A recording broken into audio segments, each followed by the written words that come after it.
isn't supposed to feel like roommates, but it doesn't have to feel like a war either. Hi, I'm Kameran Alareqi, certified marriage coach and relationship expert.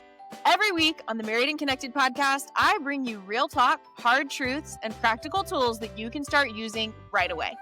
Whether you've been married 2 years or 42, this is where you'll find hope, encouragement, and steps that actually work. So let's make your marriage feel good again, starting right now.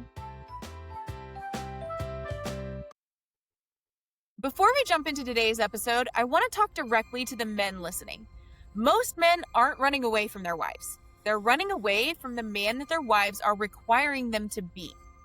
That's the man who's steady under pressure, the man who leads without control, the man who can fight for his marriage instead of in it. And that is why I created Forging Fortitude. It is a 10-week intensive group coaching program for only husbands who are ready to step up, show up, and finally fill the skills gaps that are costing them respect, intimacy, and connection at home. In Forging Fortitude, you are going to learn how to master your emotions instead of being mastered by them. You're going to lead your family with integrity, vision, and strength, and without control, fear, shame, and threats. You're going to be able to handle conflict without blowing up or shutting down. You're going to be able to rebuild trust and closeness with your wife. And you're going to create a legacy that your kids are actually going to admire and want to replicate. Overall, you're going to become that man that your wife, kids, and community can't stop respecting. Now, this isn't therapy. It isn't fluff. It is 10 weeks of being sharpened, challenged, and supported by a brotherhood of men who refuse to settle for mediocrity with the perspective of a wife and the expertise and experience of a coach who's been doing this for almost a decade and has a 97% success rate. If you are tired of the excuses, tired of repeating the same cycles, and you know that your family deserves more from you, it's time to get in the forge. Go to the link in the show notes to apply for Forging Fortitude. And spots are limited, and when they're gone, they're gone. Now let's get into today's episode. Hi, friends. Welcome back to another episode of the Married and Connected podcast. I'm your host, Kameran Alareqi. And last week was all about what wives wanted their husbands to know. This week is 25 things that husbands want their wives to know. First of all, I want to give a big shout out to all the men that wrote in and gave me ideas for this podcast, things that they want their wives to know. And I think this is going to be a list that really, really resonates with a lot of men. I will be honest. It was one of those that was very convicting. Very, very convicting, even for me. Coaches don't have all the answers. Therapists don't have all the answers. Doctors don't have all the answers. And so for me, there was a lot of humility that I had to take in this and really reflect on myself and say, what am I not doing well? What do I need to do better? What have I not done well in my previous relationships? And how can I be better from this? And so this is a really good episode for that. Husbands, I think my goal for you is just to really be seen and heard and understood out of this.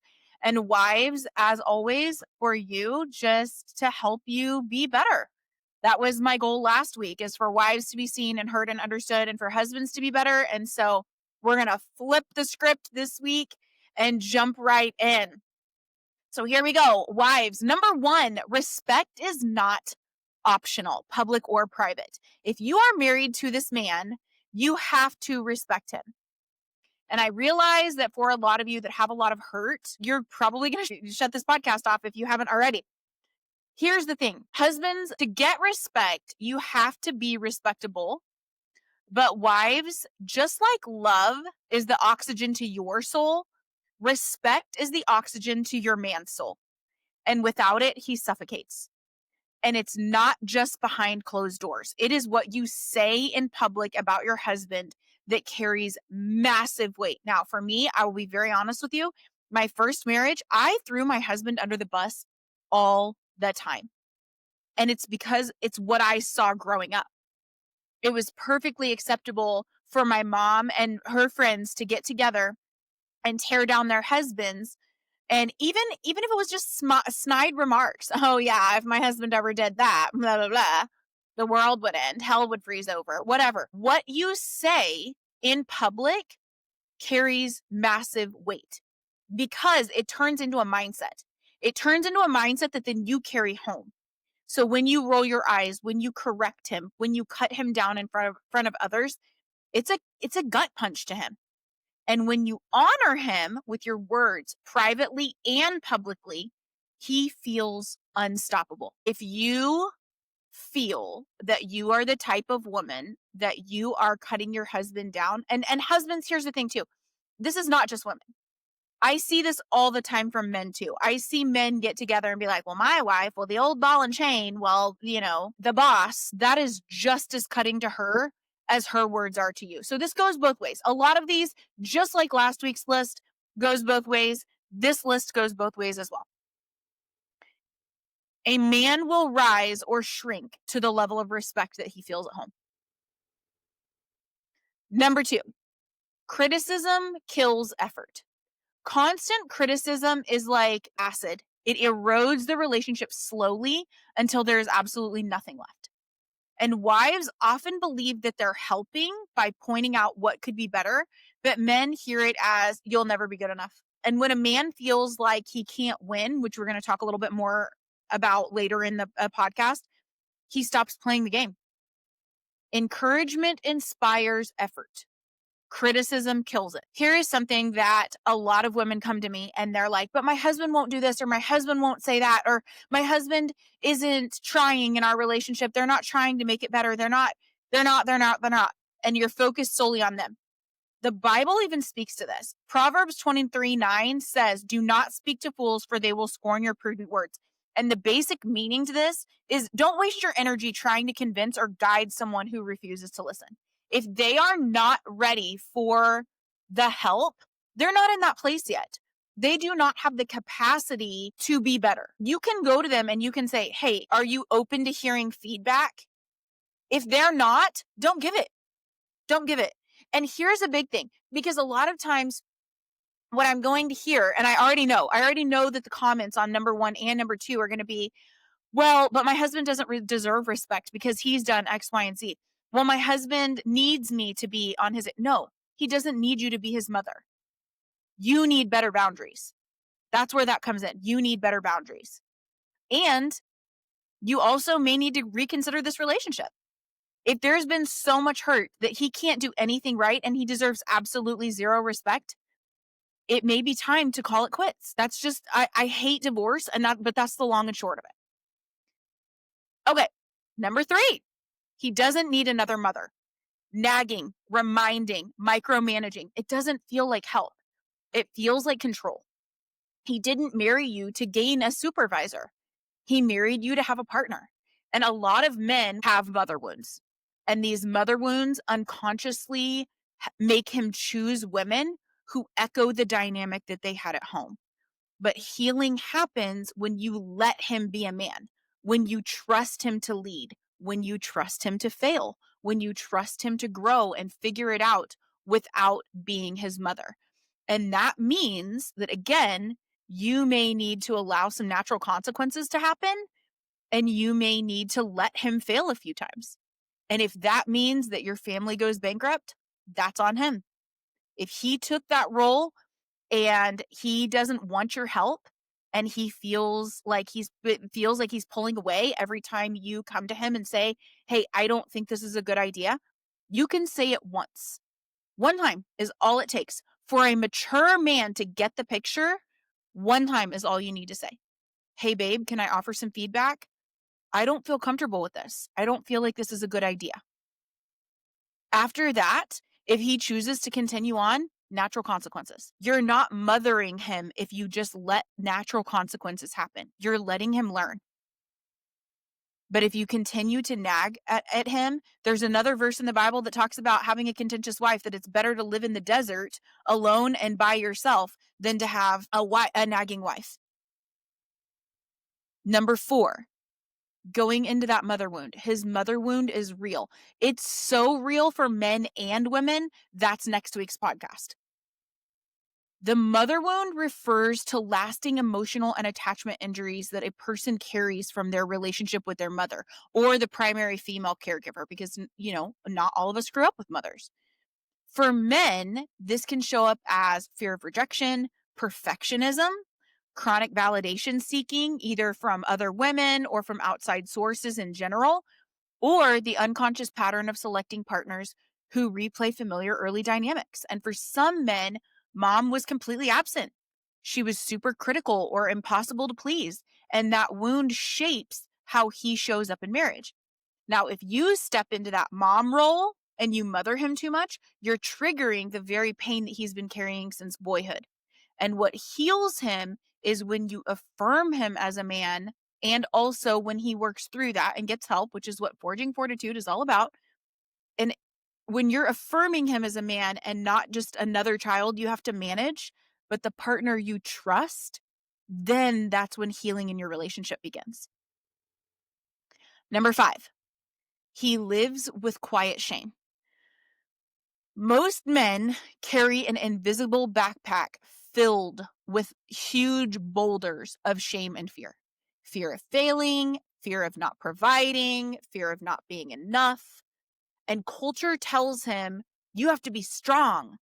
But inside, he feels like he's barely holding it together. And that shame often shows up as anger, because anger is acceptable. That's an acceptable emotion for men. Fear, not acceptable. Withdrawal, becoming that workaholic, overindulging in hobbies. What he needs is not another voice telling him that he's failing, but one reminding him that he's still chosen, still loved, and still enough. Now, am I telling you to placate him? No. Am I telling you to be inauthentic? No. But what I am telling you is to understand the shame. When you understand where it comes from, that's going to help you approach it differently than if you don't understand. Get curious. Ask him questions about that. And men, it's going to be important for you to be vulnerable and open up. Number 6, sex is not currency. Now, here's the caveat to this. There are some marriages where this works for you, where you guys have like this playful thing of like, hey, if you unload the dishwasher, I'll give you a blowjob. Like stuff like that. That might work for your marriage, but make sure, have a conversation about this and ask if this is working for both of you. Because here's what happens. On the flip side to that, there are some instances where sex is currency and it becomes a reward system. Do this and maybe you'll get that. Do this and maybe you'll get sex. And that's where intimacy turns into manipulation. There is no emotional security in that. A man longs for his wife to come to him freely, not out of obligation or negotiation. Sex is not just a physical release. It is his deepest way of connecting with you. When it becomes transactional, it wounds both the intimacy and his sense of worth. You need to initiate just as much as he does. Don't make it his job, because that activates his wound and fear of rejection. So then he stops initiating after a while because you have a headache too often, or you're not in the mood, or can we do it later? Because you have a responsive desire where he has a spontaneous desire. He craves your desire. And there is a world of difference between you saying yes and you saying, I want you. Men long to feel chosen and pursued and wanted just like we do as women. It's not just about the act. It's about knowing that you delight in him as a man and that he's still attractive to you and that you would pick him again and again and again. Number 7, admiration fuels him. Every single man wants to be his wife's hero. Your admiration, spoken out loud, even in small things, lights a fire in him. Notice his effort, not just his results. Tell him you're proud of the way that he parents, of the way that he fixes the car, of the way that he pushes through hard days. Admiration is to a man what oxygen is to fire. It keeps him burning. The world beats him down enough every single day. Work, culture, even his own inner critic tells him he's failing. And what he wants most is to know that at home, his wife is in his corner. Be the safe space where he feels cheered for, not torn down. Number 8, his silence doesn't mean indifference. Now, women often interpret silence as apathy, but for men, silence is often self-protection. He may be processing. If you remember from last week, men are oftentimes internal processors, where women are external processors. So he may be processing. He may be trying to avoid conflict, or he simply may not have the words yet because, and this is again, no dig at men at all, this is simply the way it is. Women are taught a bigger emotional vocabulary. And so men don't have the words to express how they're feeling or why. And pushing him to speak when he isn't ready can shut him down more. So instead, and again, the need for that like pursue and pull away is insecure attachment. And that is what I help with. That is what I help you develop, is a secure attachment. The only way to develop a secure attachment is to just train for it. It's a rep-based system. So the way to become secure is to give him that space and show him that you're safe to come back to when he's ready. Soothe your own emotions where it feels like the skin is ripping off of your body because he's not ready to talk yet and this needs to be fixed right this second. That comes from a self-soothing on your own part.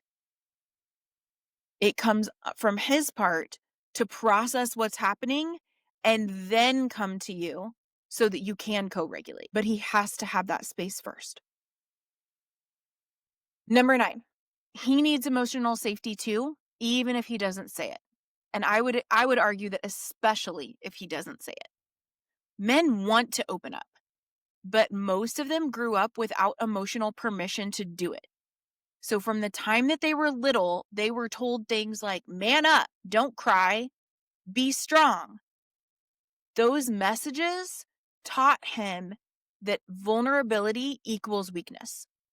So in marriage, when a wife says, you never open up, what he hears internally is, if I show what's really happening inside, I'm going to lose respect or get rejected. Research from Dr. John Gottman and Dr. Brene Brown both show that emotional safety, not pressure, is the key to vulnerability. And when a man feels safe, not judged, not criticized, not fixed, because he is not a project for you, he's going to start to share deeper layers of himself. It's not that he doesn't have the emotions, it's that he's spent years trying to control them to survive in a society that constantly tells men that if they feel, and certainly if they show those emotions, they're weak. What unlocks him isn't confrontation, it's invitation. So when your husband starts to share even a sliver of who he is, letting you into his world, don't rush or correct or question it. Instead, hold space. Listen to understand, not to respond. Don't make it about you. And I will give you the same tool that I gave men last week. Ask him, do you want advice? Do you want me to fix it? Or do you just want me to listen to you? Do you just want to be heard?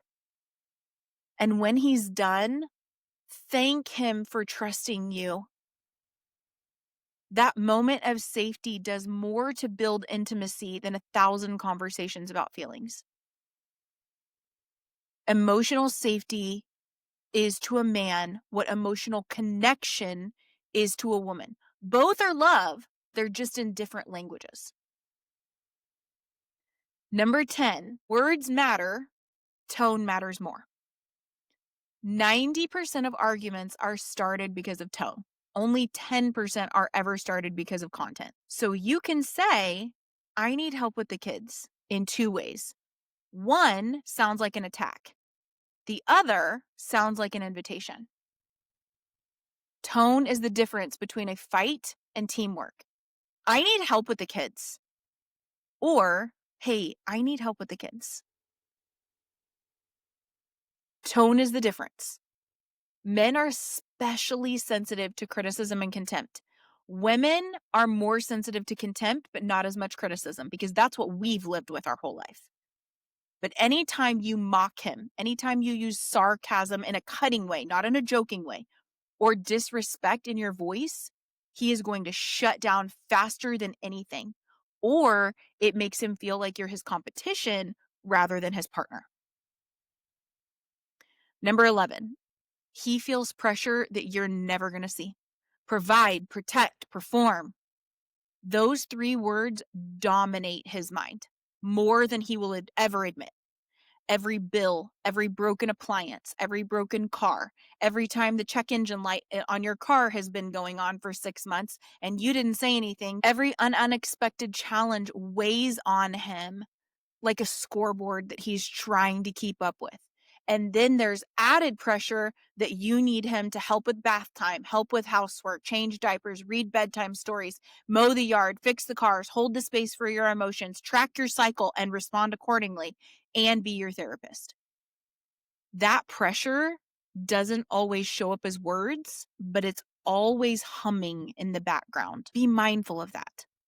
Let him in, but also offload some of that onto your girlfriends, and don't expect him to respond like your girlfriends. He's not going to. He wasn't created that way. And remember that especially in this area, expectations are premeditated resentments. So if you're resentful that he isn't as emotionally responsive as your BFF, ask yourself if that resentment could be from your own unrealistic expectation. Number 12, he longs for peace at home. Now, men, this is going to be another one of those that there's a caveat to this, okay? Men are stressed out by a lack of peace. Women are stressed out by the lack of consistency. So this is where the hamster wheel is created. When there's missing parts to these 2 situations, okay? Keep in mind that what I'm about to say, this is the precursor to that, because both parties have a part to play here. When you have lack of consistency, men, that's when she's going to start nagging because she feels stressed out. You are stressing her out. But women, when home feels like constant conflict, many men retreat to work, hobbies, screens, or sports because it's the only place they feel peace. It's not that he doesn't love you. It's that he doesn't know how to win. And the goalpost is always moving. Now, the man who told me about this and who talked about it explained it unbelievably. Okay. In sports, the goalpost never moves. It is literally cemented into the field, the pitch, or the court. He knows exactly where that goalpost is. He knows exactly what the target is. And he knows what's going to happen if he makes it in that goalpost. How many points he's going to get and if he's going to win. If the goalpost is always moving, well, I need you to take the trash out. Well, I need you to take the trash out and do bedtime. Well, I need you to do this because if you don't, then I'm going to be mad. Well, now I need you to do this, but I also need you to do it in this way. But you're not, like, communication. We think we're way better communicators than what we really are. And not just women, but men too. Human beings as a whole we all think we're doing better than what we are in a lot of different ways, but communication is one major one. Okay, if the goalpost is always moving, how's he ever going to win? How's he ever going to meet those standards? And again, going back to what I just talked about a minute ago, is if the goalpost is always moving and he doesn't feel like he's going to be able to win, he's going to quit. He's going to quit trying. Peace doesn't mean silence.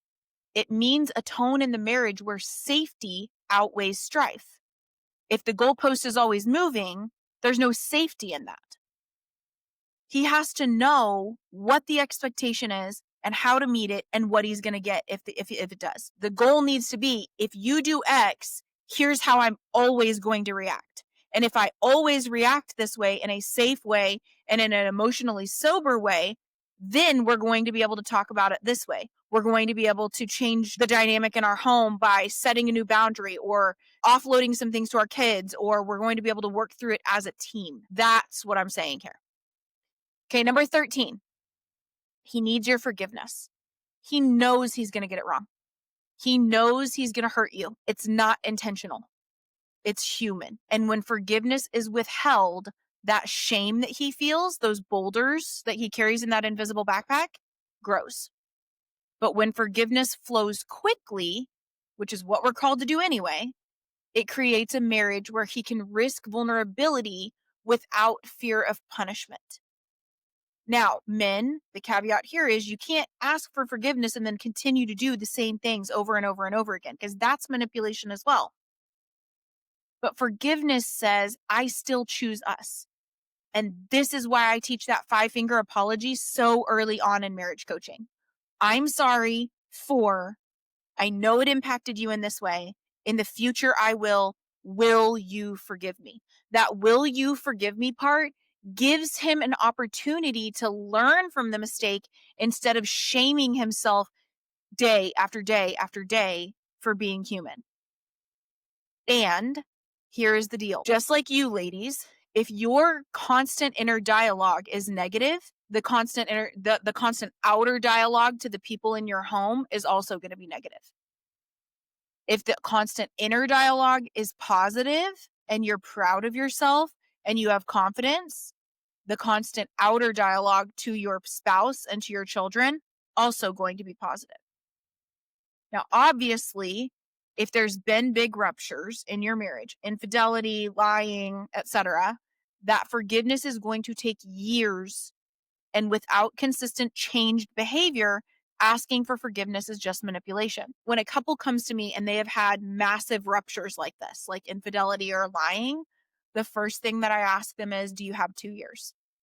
Are you willing to commit 2 years with changed behavior starting immediately to rebuild that forgiveness and that trust?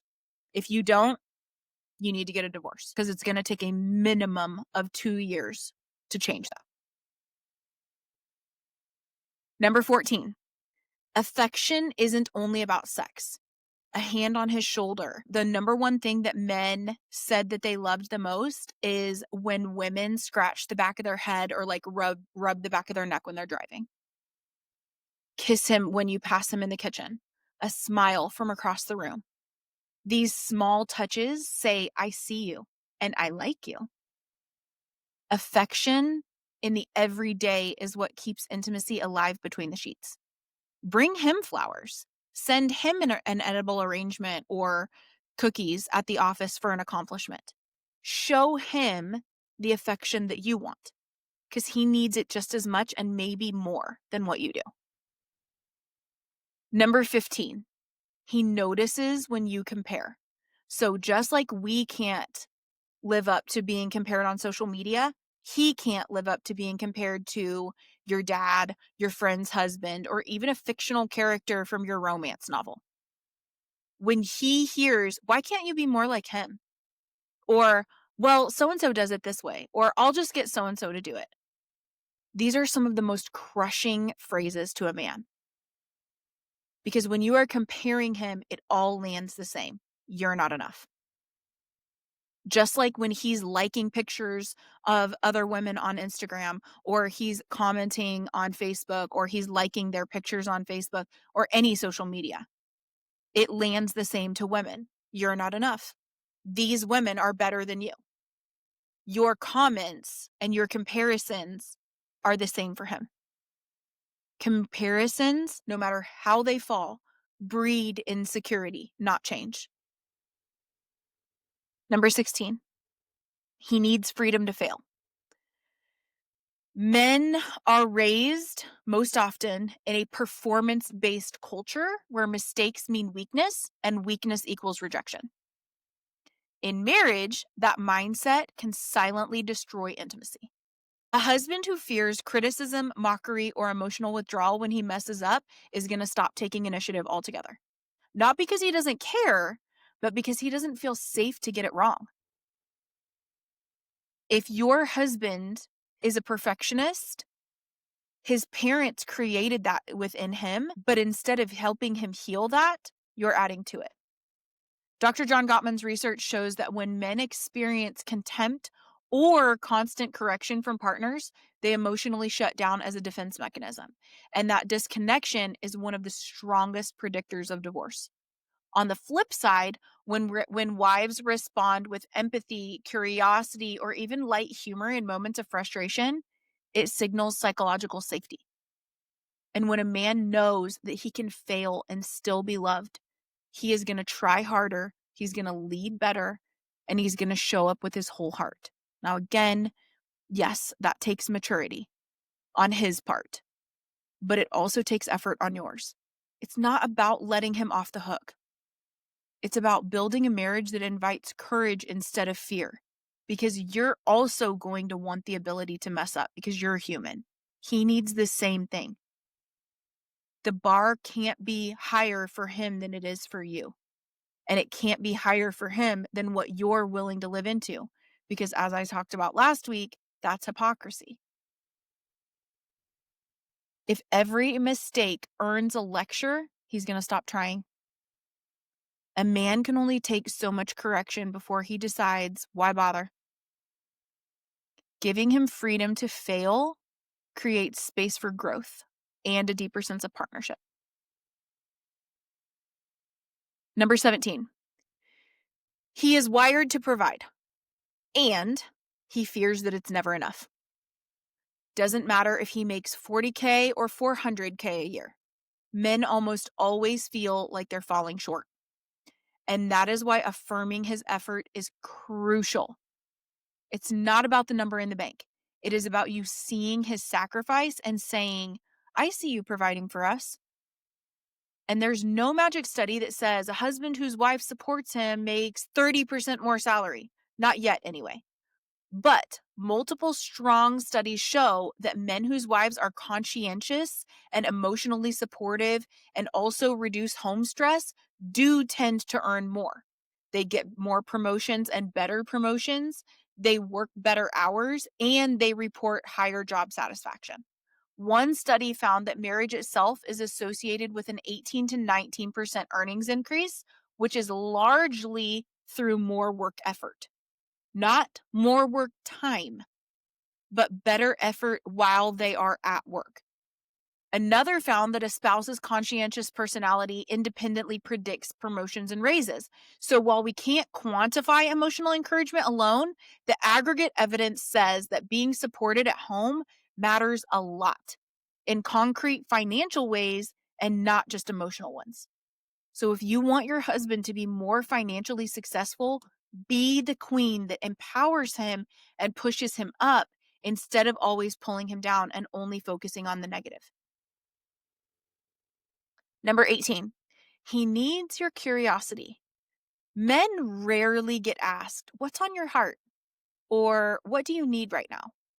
They get asked things like, what are you thinking? They don't need that. They need something with substance. And especially asking, hey, what are your top stressors right now and how can I help? Wives often assume that they know, but men long for that curiosity. Someone who doesn't just assume, but really wants to know what's on the inside and doesn't make it about her or get defensive. Curiosity tells him you're worth knowing at the deepest level. Number 19, he needs your partnership, not perfection. He doesn't need you to never make mistakes. What he wants to know is that you're with him, side by side, in the grind, in the storms, and in the victories, not just in the victories. He doesn't need flawless. He needs faithful. He needs humility. And when you mess up, because you're going to, he needs a full apology as well. Don't just expect him to apologize. He needs you to be right there with him, his true ride or die. Number 20, he hates feeling replaceable. When he constantly comes after the kids, after the phone, after the endless to-do list, he feels like last place. And this one honestly applies to both men and women. But a man who feels replaceable, this one honestly applies to both. Anyone who feels replaceable is going to eventually withdraw and seek validation elsewhere. Ladies, show him that he's irreplaceable by making him a priority. Think about what you idolize. Our church service today, if you are from Life Church or follow Pastor Craig Rochelle, he talks about this in the church service that came out on October the 5th of 2025. He talks about the fact that anything that you put above God is your idol. We idolize our phone. Anything that you spend more time on than anything else is what you idolize. Do you idolize God? Do you idolize your marriage? Do you idolize your kids? It's so easy as women to fall into idolizing our children. And many marriages honestly are failing because wives have this idea that, well, my kids are young, they need me more. No. Your children need you to see you put your spouse first.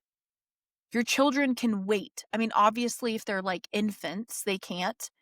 But if they're above the age of 2, they can wait a couple of minutes. Your kids are going to leave the nest someday.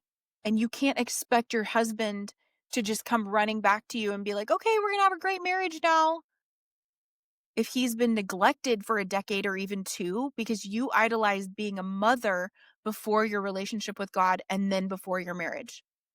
If your husband was always last on your list, you're going to be last on the list if you're even still together after your children leave that nest. Number 21, he hides his weaknesses. It's not because he wants to shut you out. It's because he fears your perception of him is going to change.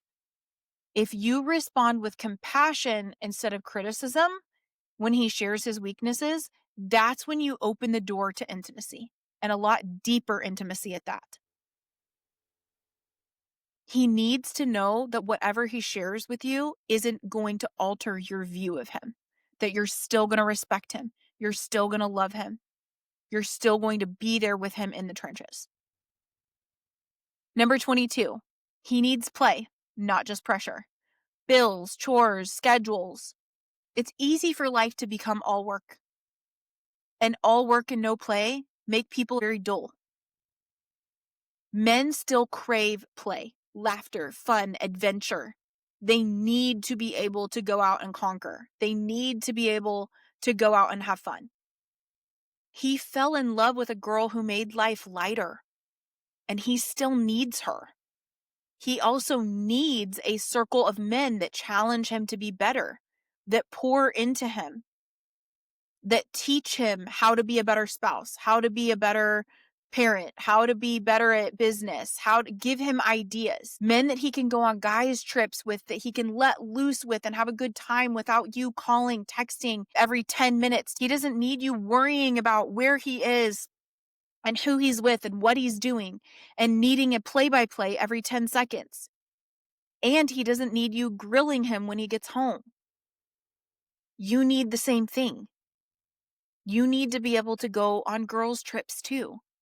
Because what I've found as a coach is that when one person can't let the other do anything with just the guys or with just the girls, now, obviously, again, if there's been infidelity, big ruptures in trust, all of that, that's going to change some things. And also, there needs to be space for members of the same sex to build these friendships. When one partner can't allow their partner to go on guys' trips or girls' trips, it's because there is a deep-seated jealousy there that they are getting to do something that you don't. But most of the time, it's because you don't prioritize it or you don't take the opportunity. Sometimes it is because you don't trust your partner to take care of the kids. But again, is that because they've never been able to do it well? Because there have been big trust ruptures? Or is it because you have too high of expectations? Is it because you don't have friends that you want to do things with? Because you haven't prioritized creating a friend circle for yourself? So here's the question. How much of this is on you? Because your partner is going 100% guaranteed, going to come back refueled, a better spouse, a better parent, and a better person overall if they get to go on a guy's trip or a girl's trip once or twice a year. If every couple of weeks they're going out and going golfing with their buddies, or going to get their nails done with the girls, or going to, the farmer's market with their friends, or whatever it is that makes you tick. Spending quality time with your friends without the children. Because here's the thing, men, this is what you need to know about women, is that most of the time, our friend time is spent as like play dates. We have our kids in tow. We need you to take the kids, handle dinner, handle bath time, handle bedtime once every couple of weeks too. Number 23. He wants your trust. Suspicion, questioning, constant checking. Those make him feel like he's already guilty. Now, understandably, trust is risky, but without it, intimacy dies. A mature man longs to be trusted, and when he feels it, he rises to it. An immature man can have the bar on the freaking floor and still trip over it. So men, this one's on you to check yourself too.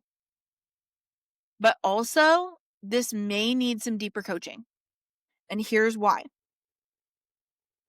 Men, if you have an avoidant attachment, most likely your woman has a fearful attachment that leans closer towards the anxious side, or they are an anxious preoccupied.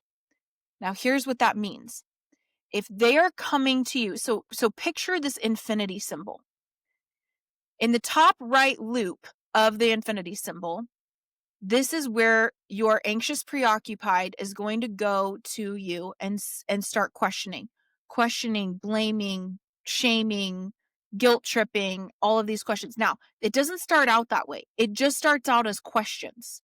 Hey, how was your day? What did they say? What do you know? Are they married? Who was there? What did you do? It's just trying to get you to open up. But here's what's going to happen to you.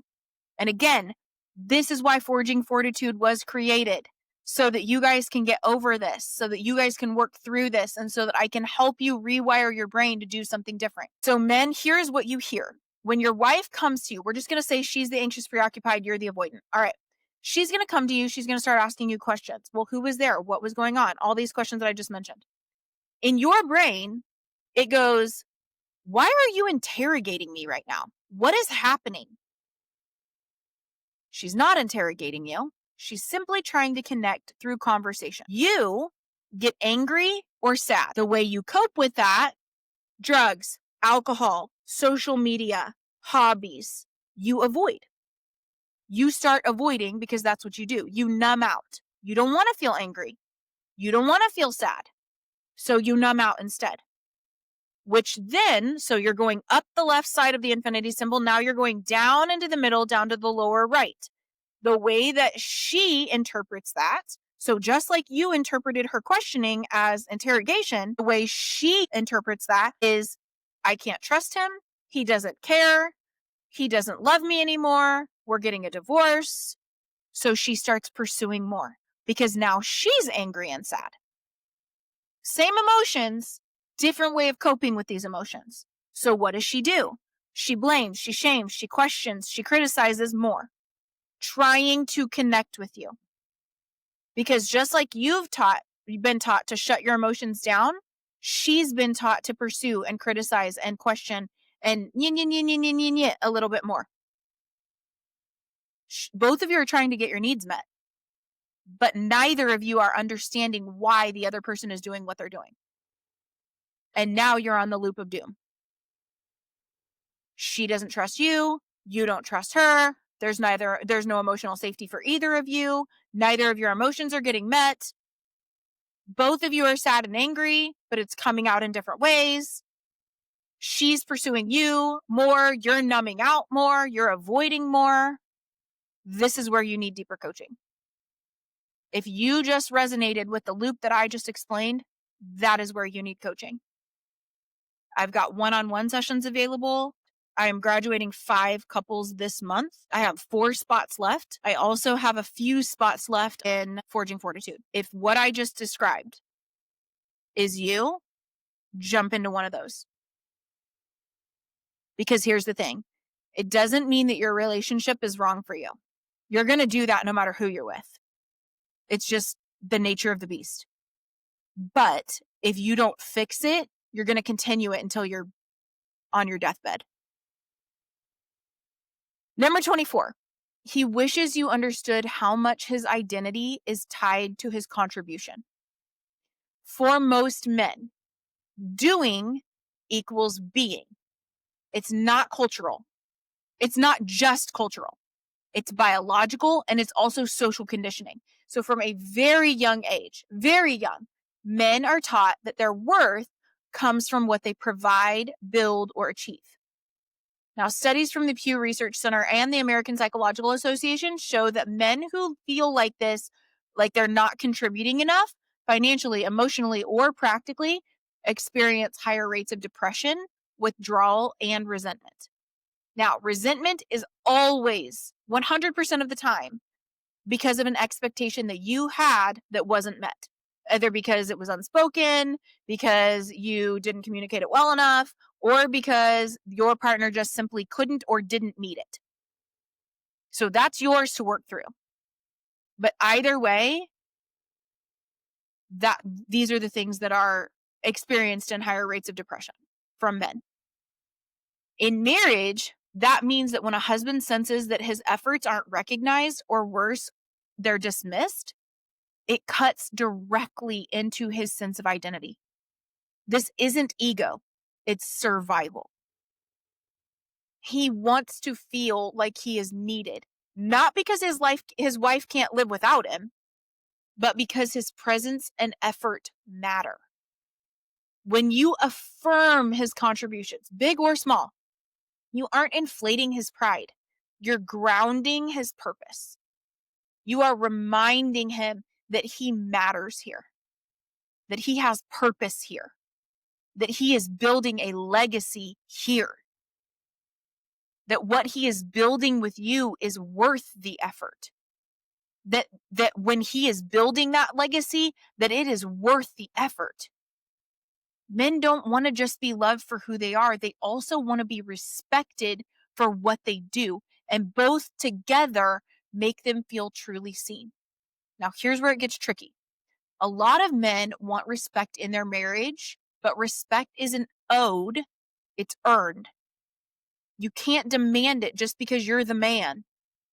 You earn it by being respectable, keeping your word, showing up consistently, being emotionally steady. Now, again, emotionally steady does not mean that you don't have the emotions or that you keep them suppressed. It means that you're showing them, again, taught in Forging Fortitude, that you're showing them without blowing up or shutting down. That's what steady means. You're expressing your emotions in a healthy manner. And you're taking ownership, full accountability, not blaming, when you mess up. Respect isn't about dominance, it's about dependability. When a husband leads with integrity and humility, respect follows naturally. And for wives, this part's really important too. You can help your husband find his sense of purpose, not just in what he does, but in who he is. That means shifting your affirmations from, "Thank you for doing that," to, "I love how dependable you are," or "I appreciate how calm you stay under pressure." It turns performance-based validation into identity-based connection. Encourage him to explore meaning beyond work, through faith, through being a husband, through his fatherhood, his mentorship, or creative projects that give him life. When he knows he is valued for who he is, it frees him from the pressure to constantly perform just to feel worthy. It is the same to a man who feels valued for who he is as it is for you who feel valued for who you are, not just for cooking and cleaning and wiping butts and keeping kids dressed. It's the exact same for both of you. And here's the truth about men. They don't just want to be respected for their work. They want to be seen, known, and respected as men of character. And that kind of respect for a mature man doesn't inflate the ego. It anchors the soul. Number 25. He desperately wants to succeed with you. Underneath every failure, every wall, every mistake is the same question. Am I winning? Am I winning at work? Am I winning at being a parent? And especially, am I winning at being your husband? Men start the need for competition at birth. My 4-year-old makes competitions out of things you didn't even know were a competition. Who can put their socks on the fastest? Who can get to the car the fastest? Who can eat their dinner the fastest? We have conversations about how he's going to choke every day. Everything is a competition. And the one thing he has to do in life is win. I'm the winner. I'm going to win. And when he fails or he gets in trouble, the question always comes, so does this mean I'm not the winner? What were we even trying to win at, dude? That 4-year-old lives in every man.